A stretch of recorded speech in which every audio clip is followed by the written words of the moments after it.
In this episode of Spooky News, let's dive into a fascinating development in the world of unidentified aerial phenomena, or, UAPs. A new video has emerged, apparently capturing a very interesting object off the California coast. This was back in 2023. And look, this isn't just another grainy image you see. This video, it was recently discussed by documentary filmmaker Jeremy Corbell. He was speaking with NBC News about it. And he describes what sounds like a tic-tac-shaped object. What makes this even more intriguing is that the sighting was potentially recorded, maybe by a Navy ship.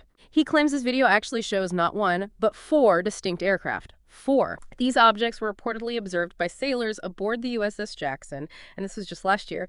And, okay, here's where it gets really interesting for you listening.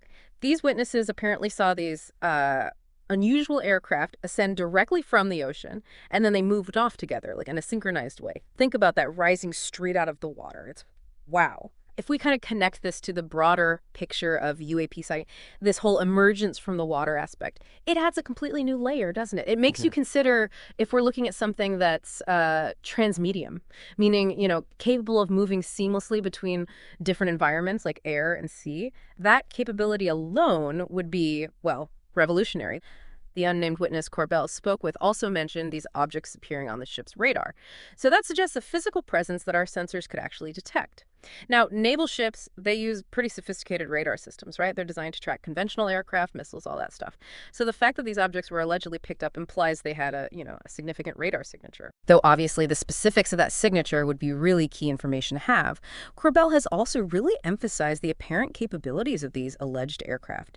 He told Fox 11, I believe it was, that they seem able to outpace, outmaneuver, and outperform anything that we know of that's been made by technology and terrestrial nations. That is a pretty significant claim. When he says they outperform our known technology, it really makes you think about the limitations of our current aircraft, in terms of speed, agility, the G-forces they can withstand. These alleged capabilities, they just seem to defy those limitations entirely. Naturally, claims like that lead to speculation. Where could these things come from? What's their purpose? Corbell himself brought this up. He stated he'd actually rather these be extraterrestrial than from an adversarial nation, which, makes sense when you think about it. Imagine the serious implications if another country possessed such advanced, unprecedented weaponized technology. The potential national security ramifications of that. They're huge for everyone involved. For all of us, really. But, okay, here's a twist in the story. Military officials are stating they have no record of this USS Jackson incident, none.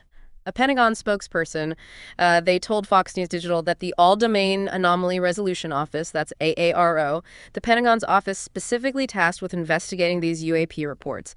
They have, and I quote, no record of this alleged UAP incident. So, this kind of discrepancy between what witnesses are reporting and what official records show, it's sort of a recurring theme in the whole UAP discussion.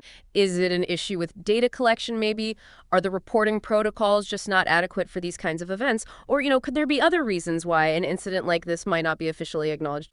It's also worth remembering that in that same Fox News report, they mentioned a previous Pentagon explanation for a sighting from the USS Theodore Roosevelt back in 2016. In that case, they attributed it to a visual trick called parallax. Now, parallax is basically when something looks like it's moving differently depending on your viewing angle. So, this shows that the military has, in the past, attempted to explain some UAP sightings through conventional means.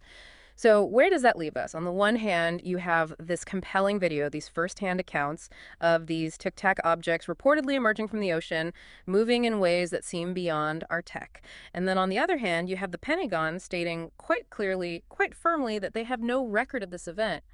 What does this all mean for you as someone trying to make sense of this information? And to consider all possibilities, no matter how extraordinary they might seem on the surface. Corbell himself, for what it's worth, doesn't believe that these objects represent a hostile threat. He actually suggests that this phenomenon, whatever it is, has been around for quite some time. A long time, maybe. His view is that it's something we just need to face head on and really try to understand. And that sentiment seems to be echoed by the ongoing interest in UAPs from members of Congress. The fact that Congress has held hearings, received reports on UAPs, it definitely indicates a growing seriousness. A seriousness in addressing this topic at a governmental level, finally. Corbell's point about moving past the stigma associated with discussing these things is also really important. because it acknowledges that there has been this historical reluctance, to openly talk about these kinds of phenomena. So we're left with this new video. It bears a resemblance to past reported encounters. It comes with some pretty incredible claims about the object's capabilities.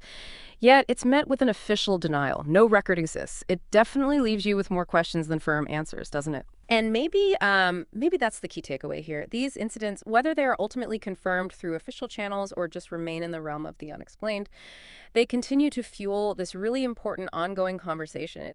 It's a conversation about what these unidentified aerial phenomena might be, what our approach to understanding them should be, and ultimately what these sightings mean for our understanding of the world around us, maybe even our place in it.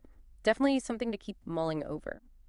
If you enjoyed this episode, please like, subscribe, and comment below. Have any spooky news of your own to share? Email us at spookyYTnews@gmail.com. Remember, stay spooky.